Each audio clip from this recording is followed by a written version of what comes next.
Terima kasih Yang Mulia. Bismillahirrahmanirrahim. Assalamualaikum warahmatullahi wabarakatuh. Salam sejahtera, salam, Om Swastiastu, Namo Buddhaya, salam kebajikan.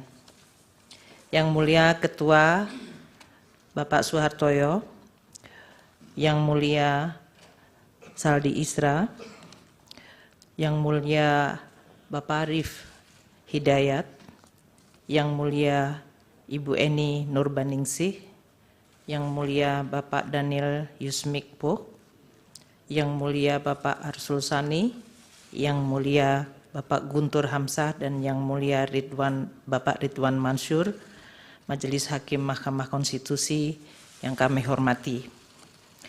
Bapak Menko Bidang Pembangunan Manusia dan Kebudayaan, Bapak Menko Perekonomian, Bapak Ibu Menteri Sosial, Ketua Dewan Kehormatan Penyelenggara Pemilu, pimpinan, anggota, kuasa hukum KPU dan Bawaslu, serta para kuasa hukum dari paslon peserta Pilpres. Sehubungan dengan permintaan Mahkamah Konstitusi kepada Menteri Keuangan untuk dapat memberikan keterangan dalam persidangan perselisihan hasil pemilihan umum atau PHPU Presiden dan Wakil Presiden tahun 2024, perkenankanlah kami menyampaikan keterangan terkait dengan alokasi dan penyaluran anggaran perlindungan sosial sesuai dengan tugas dan fungsi Menteri Keuangan. Kami sungguh bersyukur dan mengaturkan terima kasih untuk kesempatan memberikan keterangan di forum Mahkamah Konstitusi yang mulia ini. Anggaran pendapatan dan belanja negara atau APBN adalah instrumen penting dan strategis serta penentu untuk mencapai cita-cita bernegara, dan oleh karenanya harus dikelola dan dijalankan dengan penuh tanggung jawab dengan tata kelola yang baik, transparan, dan akuntabel. Forum di Mahkamah Konstitusi yang mulia ini kami percayai menjadi salah satu cara merawat nalar publik dengan menjelaskan dan mendiskusikan bagaimana APBN menjadi sarana gotong royong anak bangsa, di mana yang mampu berkontribusi lebih besar dan yang tidak mampu perlu dibantu. Melalui belanja publik termasuk subsidi, bansos, dan jaminan sosial, negara hadir menjalankan mandat merawat kehidupan bersama yang diharapkan menuju kesejahteraan yang berkeadilan. Melampaui aneka perbedaan yang menjadi hitah bangsa, APBN kita harapkan menjadi sarana bagi segenap elemen bangsa untuk berpartisipasi dan berkontribusi. Kiranya melalui proses politik yang selama ini dijaga secara terbuka, transparan, dan akuntabel, APBN harus terus kita jaga sebagai fondasi dan sekaligus modal politik bangsa Indonesia mencapai tujuan bernegara. Telah banyak contoh negara-negara yang mengalami krisis ekonomi, sosial, dan bahkan politik akibat pengelolaan APBN yang buruk. Alhamdulillah, Indonesia mampu menjaga instrumen APBN tetap secara kredibel dan sehat. Ini prestasi yang harus terus dijaga. Berdiskursus di forum yang mulia ini patut disyukuri. Forum yang mendorong diskusi sehat dan refleksi tentang awal mula Indonesia dibentuk, mengundang khususnya para generasi muda, agar terpanggil dan turut menghayati kehidupan publik yang baik, melalui perbaikan tiada henti dan tidak kenal lelah. Seperti pepatah kuno mengatakan, vis unita fortior. Dengan kekuatan yang bersatu, kita akan semakin kuat. Yang Mulia Ketua dan Majelis Hakim Mahkamah Konstitusi, Pancasila dan Undang-Undang Dasar 1945 telah mengamanatkan negara untuk melindungi segenap bangsa Indonesia dan seluruh tumpah darah Indonesia, dan untuk memajukan kesejahteraan umum, mencerdaskan kehidupan bangsa, serta ikut melaksanakan ketertiban dunia yang berdasarkan kemerdekaan, perdamaian abadi, dan keadilan sosial.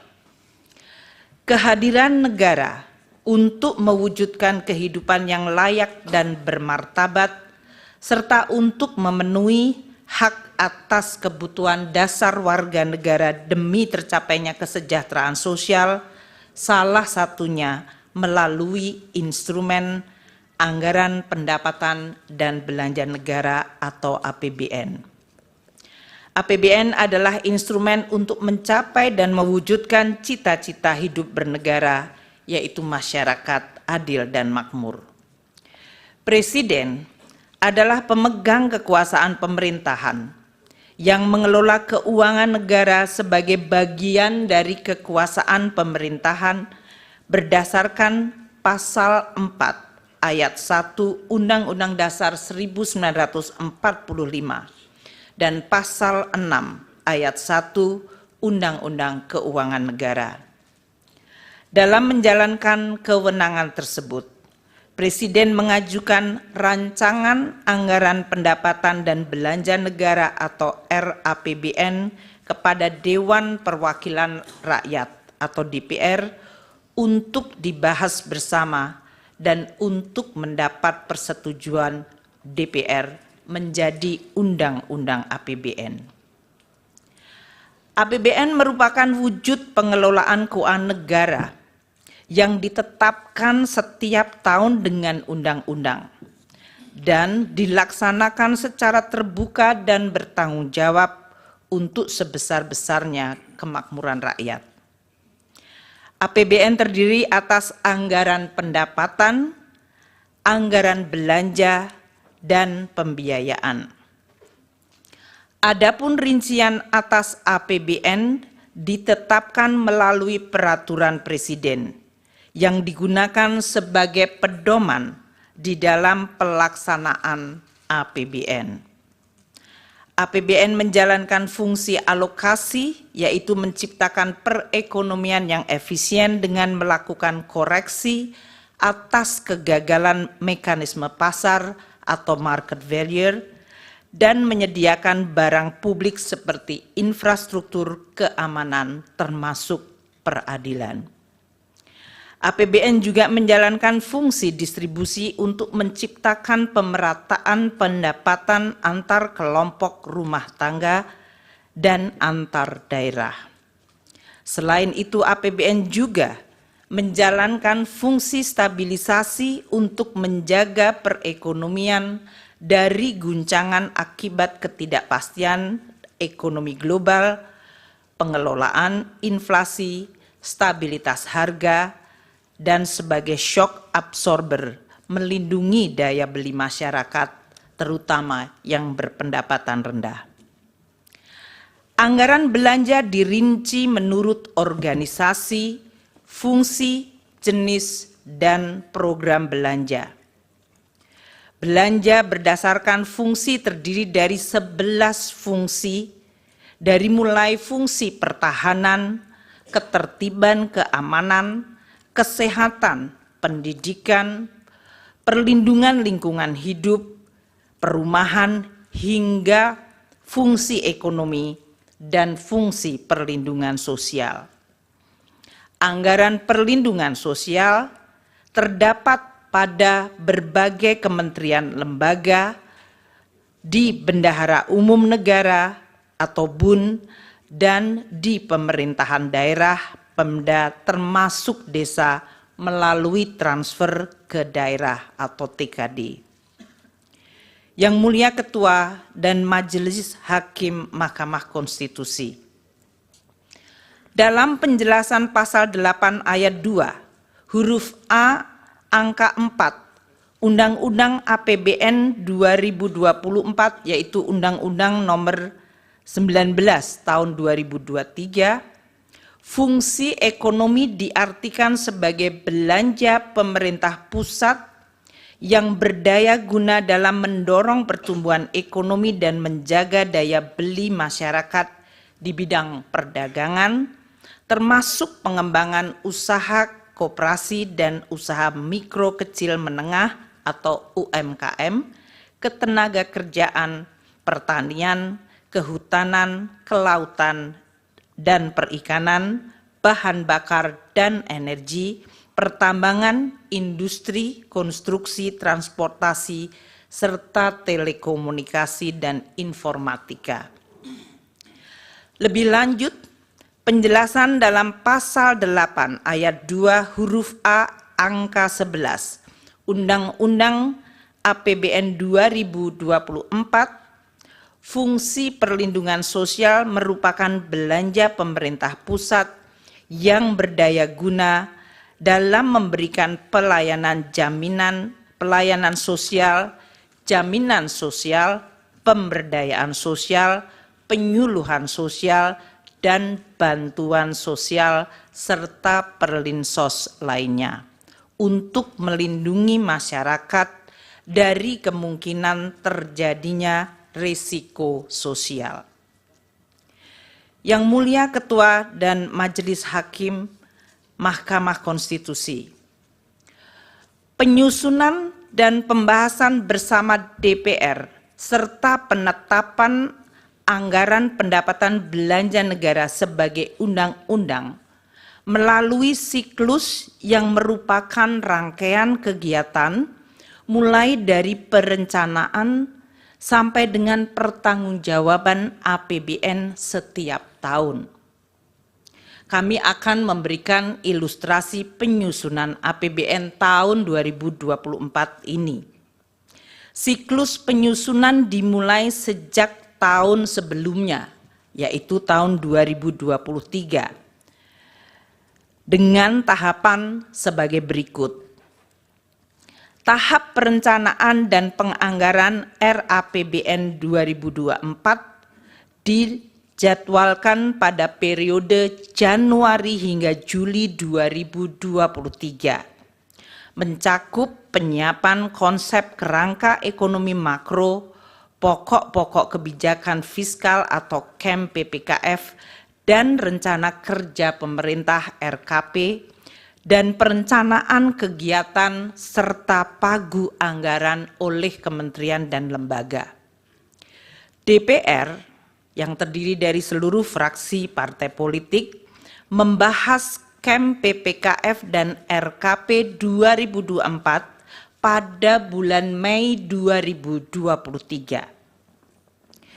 Presiden menyampaikan nota keuangan dan RUU APBN 2024 kepada DPR pada sidang paripurna tanggal 16 Agustus 2023. Tahap pembahasan RAPBN untuk 2024 terjadi pada periode Agustus hingga Oktober 2023, di mana RUU APBN 2024 telah dapat diselesaikan dibahas antara pemerintah dan DPR dan mendapat persetujuan pada rapat paripurna DPR pada tanggal 21 September 2023.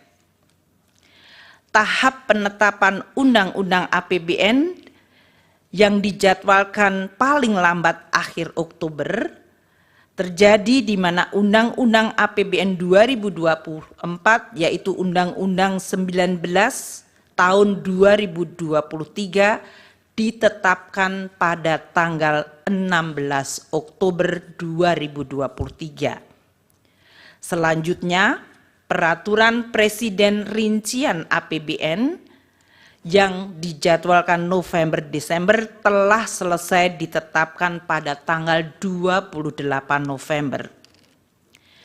Tahap pelaksanaan APBN pada tahun berjalan yang diawali dengan disahkan dokumen pelaksanaan anggaran dan dilanjutkan dengan pencatatan serta pelaporan per semester. Tahap pemeriksaan dan pertanggungjawaban Undang-Undang APBN 2024 dijadwalkan pada tahun 2025 atau T+1, di mana BPK akan melakukan pemeriksaan terhadap LKPP yang disusun pemerintah untuk selanjutnya dibahas dan disetujui DPR menjadi Undang-Undang Pertanggungjawaban Pelaksanaan APBN. Kami menjelaskan ini untuk kemudian disandingkan proses lini masa penyusunan APBN tahun anggaran 2024 yang telah selesai pada tanggal 21 September 2023 dan diundangkan tanggal 16 Oktober 2023. Apabila lini masa penyusunan APBN 2024 disandingkan dengan proses tahapan pemilihan Presiden dan Wakil Presiden tahun 2024 yang dilakukan oleh KPU, waktu penetapan Undang-Undang APBN 2024 telah selesai bahkan sebelum waktu penetapan pasangan calon presiden dan wakil presiden pada tanggal 13 November 2023 atau bahkan penetapan Undang-Undang APBN 4. Yang Mulia Ketua dan Majelis Hakim Mahkamah Konstitusi, APBN adalah instrumen penting untuk menjaga masyarakat, negara, dan perekonomian agar mampu menghadapi berbagai dinamika perekonomian global, nasional, dan juga menjawab tantangan zaman untuk mendukung berbagai agenda pembangunan secara optimal. APBN harus didesain secara antisipatif, responsif, dan mampu adaptif di dalam menghadapi berbagai kondisi dan guncangan. Pemerintah dan DPR sepakat untuk menggunakan APBN sebagai instrumen kebijakan kontra-siklus atau counter-cyclical yang sangat penting. Misalnya pada saat terjadi guncangan hebat dan dahsyat akibat pandemi COVID-19, APBN telah berperan luar biasa secara efektif melakukan penanganan COVID-19 serta dampaknya melalui program pemulihan ekonomi nasional atau PCPEN. APBN juga bekerja sangat keras untuk menjaga momentum pemulihan ekonomi khususnya dalam penanganan dampak lanjutan atau scarring effect yang timbul akibat dari pandemi 19. Penyusunan APBN 2024 juga tetap menghadapi berbagai tantangan ketidakpastian perekonomian global seperti inflasi dan suku bunga tinggi di negara-negara maju, juga persaingan geopolitik, khususnya eskalasi perang Rusia dan Ukraina, dan proteksionisme yang meningkat, yang menyebabkan terganggunya rantai pasok pangan dan energi. Selain itu, terdapat tantangan domestik berupa peningkatan investasi yang harus terus dilakukan. Dampak dari El Nino dan cuaca buruk di berbagai daerah telah mengancam ketahanan pangan dan kesejahteraan masyarakat. Dengan mempertimbangkan berbagai kondisi di atas, pemerintah bersama DPR sepakat bahwa APBN 2024 harus optimis namun tetap waspada terhadap dinamika yang terjadi. Tema kebijakan fiskal tahun 2024 diarahkan untuk mempercepat transformasi ekonomi yang inklusif dan berkelanjutan. Yang Mulia Ketua dan Majelis Hakim Mahkamah Konstitusi, izinkan kami sekarang membahas khusus mengenai Perlinsos.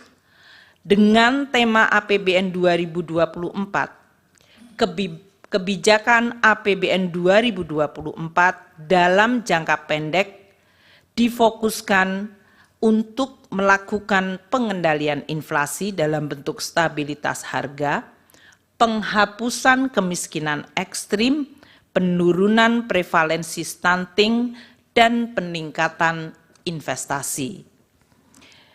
Untuk melaksanakan tema dan arah kebijakan fiskal tersebut, APBN 2024 dirancang sebagai shock absorber untuk melindungi daya beli rakyat dan menjaga stabilitas ekonomi antara lain melalui program perlindungan sosial.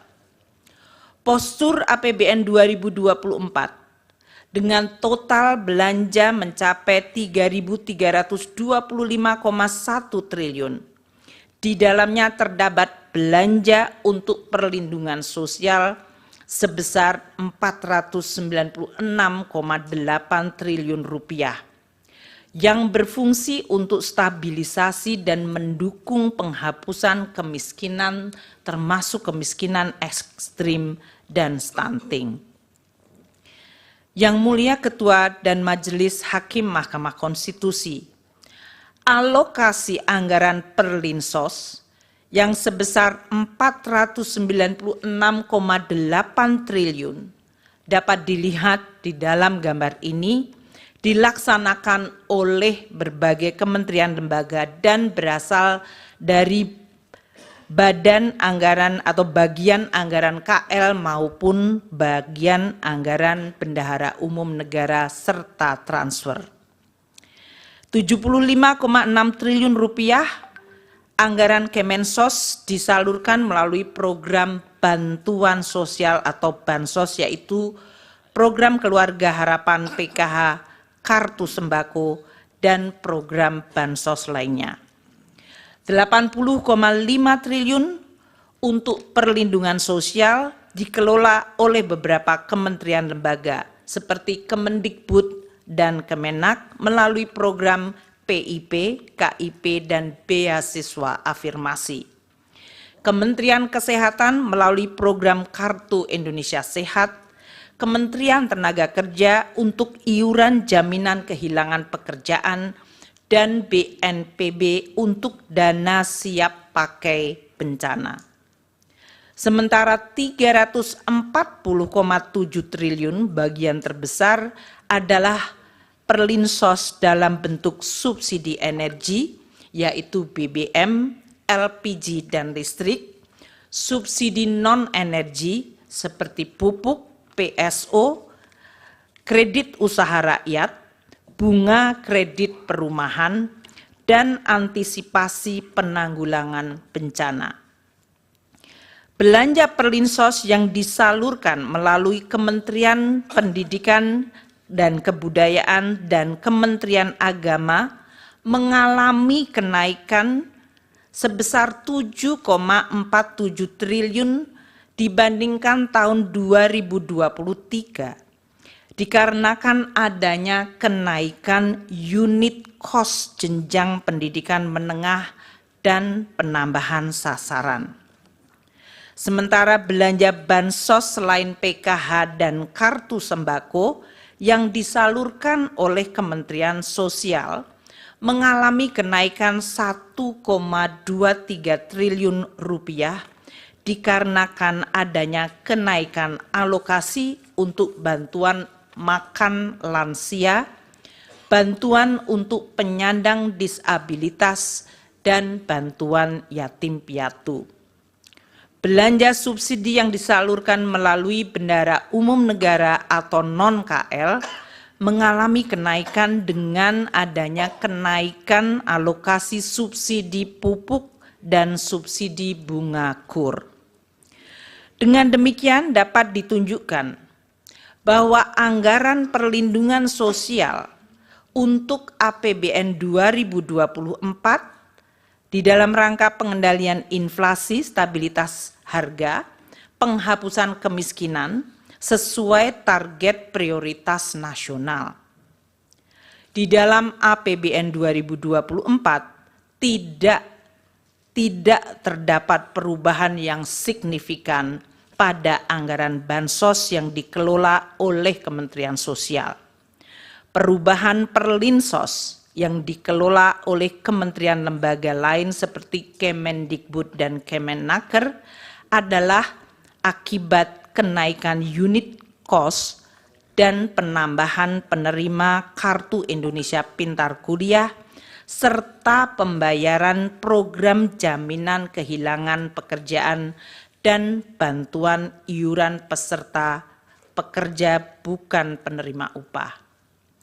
Dengan demikian tidak ada perubahan khusus pada tahun 2024 di dalam anggaran bansos maupun perlinsos kecuali perubahan yang telah disampaikan. Yang Mulia Ketua dan Majelis Hakim Mahkamah Konstitusi, izinkan kami menjelaskan realisasi penggunaan anggaran perlinsos sampai dengan Februari 2024 yang dalam hal ini dianggap sesuai dengan lini masa pemilu Capres dan Cawapres serta pemilihan legislasi pada Februari. Realisasi bansos mencapai sebesar 12,8 triliun sampai dengan Februari 2024. Untuk penyaluran program Keluarga Harapan bagi 10 juta keluarga penerima manfaat dan kartu sembako bagi 18,7 juta keluarga penerima manfaat. Realisasi subsidi dan belanja lainnya mencapai 15,3 triliun rupiah dan realisasi perlinsos lainnya 9,8 triliun. Apabila dilihat pada chart tersebut, realisasi anggaran perlinsos dan bansos dari Kemensos 6 tahun terakhir, yaitu dari 2019 hingga 2024, periode yang sama Januari hingga Februari, tidak terdapat perbedaan pola realisasi belanja perlinsos, kecuali pada tahun 2023, yaitu tahun lalu, di mana perbedaan signifikan adalah pada realisasi bansos Kemensos yang cukup rendah pada 2 bulan pertama dikarenakan adanya penataan kembali kerjasama antara Kemensos dengan perbankan. Ini yang menjelaskan pada saat kami menjelaskan kenaikan 2 bulan pada bansos Kemensos mencapai cukup tinggi adalah akibat baseline 2023 dari bansos Kemensos pada bulan Januari Februari yang memang waktu itu rendah akibat masih adanya proses penataan kembali kerjasama antara Kemensos dengan perbankan. Berdasarkan uraian ini, dapat kami sampaikan bahwa pola pembayaran perlindungan sosial dan bantuan sosial tahun 2024 tidak mengalami perbedaan dengan pembayaran tahun-tahun sebelumnya. Anggaran perlinsos telah dianggarkan di dalam APBN tahun 2024 sesuai pembahasan dan persetujuan DPR, dan pola realisasinya tidak terdapat perbedaan dibandingkan periode 6 tahun sebelumnya. Yang Mulia Ketua dan Majelis Hakim Mahkamah Konstitusi, dapat kami tambahkan bahwa anggaran perlinsos yang ditunjukkan Presiden dalam RAPBN, yang diajukan Presiden di dalam RAPBN 2024, adalah sebesar 493,5 triliun rupiah. Sedangkan alokasi Perlinsos yang ditetapkan dalam Undang-Undang APBN 2024 yang telah disetujui DPR adalah sebesar 496,8 triliun rupiah. Adanya peningkatan dari usulan pemerintah akibat adanya kenaikan anggaran subsidi, akibat perubahan parameter asumsi, kenaikan harga pokok penjualan pupuk, dan kenaikan plafon kredit usaha rakyat. Yang Mulia Ketua dan Majelis Hakim Mahkamah Konstitusi, beralih kepada bantuan pangan. Dalam rangka mendukung pelaksanaan tugas pemerintah di bidang pangan, pemerintah membentuk Badan Pangan Nasional Bappenas melalui Perpres 66 tahun 2021 untuk memenuhi tata kelola pangan secara terarah dan efektif, menciptakan kedaulatan pangan dan ketahanan pangan, serta kemandirian pangan secara nasional. Ini mengacu Undang-Undang 18 tahun 2012. Di dalam pelaksanaan fungsinya, Bappenas menangani kerawanan pangan diantaranya melalui pengadaan, pengelolaan, dan penyaluran bantuan pangan untuk masyarakat berpenghasilan rendah dan terdampak bencana. Penyaluran bantuan pangan yang dilakukan melalui Bappenas bukan merupakan bagian dari perlindungan sosial, namun ditujukan untuk penguatan ketahanan pangan dan stabilitas harga pangan. Di dalam APBN ini masuk fungsi ekonomi, bukan fungsi perlinsos. Pada tahun 2023, Bappenas mempunyai anggaran 10,2 triliun rupiah dan sudah memberi bantuan pangan kepada 21,53 juta keluarga penerima manfaat. Pemberian dilakukan oleh Perum Bulog selama periode September-November 2023 berupa pemberian 10 kg beras. Dalam proses pencairan alokasi bantuan pangan yang dimohonkan oleh Bappenas, diperlukan review oleh BPKP untuk menjamin akuntabilitas dari permohonan yang diajukan.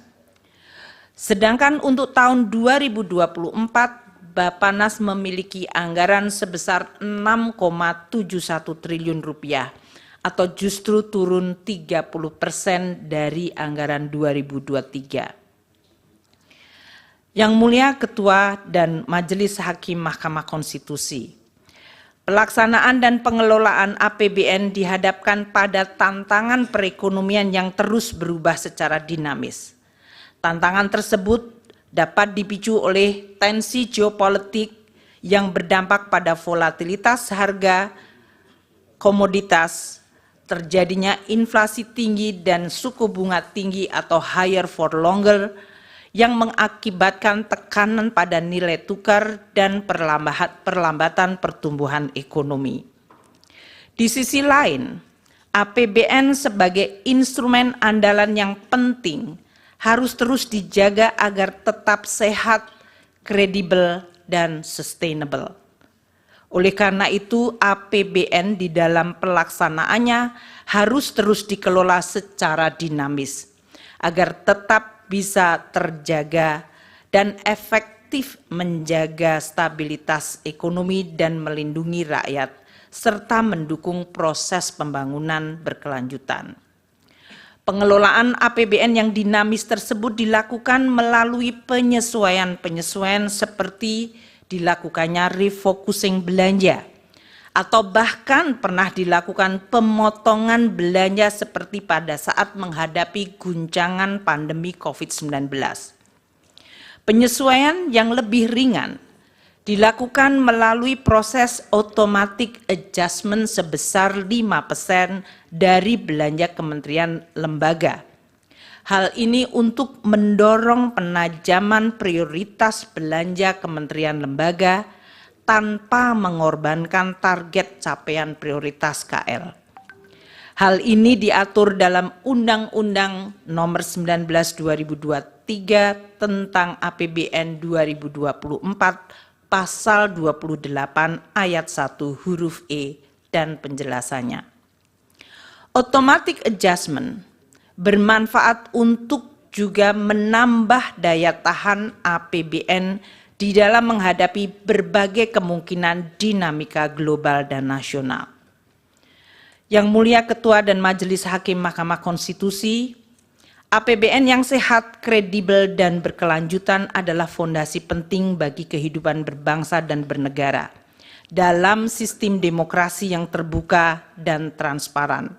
APBN juga menjadi instrumen check and balance yang sehat bagi rakyat untuk dapat mengevaluasi cara kerja dan hasil kerja pemerintah. Sebagai instrumen kebijakan yang begitu penting, APBN akan terus dijaga bersama dengan tata kelola yang baik, secara amanah dengan integritas dan profesionalisme yang tidak boleh dikompromikan. APBN adalah alat penting bagi semua generasi bangsa, baik generasi hari ini maupun generasi yang akan datang, di dalam mencapai cita-cita bersama, yaitu terwujudnya gemah ripah loh jinawi toto tentrem kerto raharjo, baldatun toibatun warobun ghafur, negeri yang damai, adil, makmur, dan sejahtera. Demikianlah penjelasan kami yang kami sampaikan, dan atas perhatian Yang Mulia Ketua dan Majelis Hakim Mahkamah Konstitusi, kami ucapkan terima kasih. Wassalamualaikum warahmatullahi wabarakatuh. Om Santi Santi Santi Om.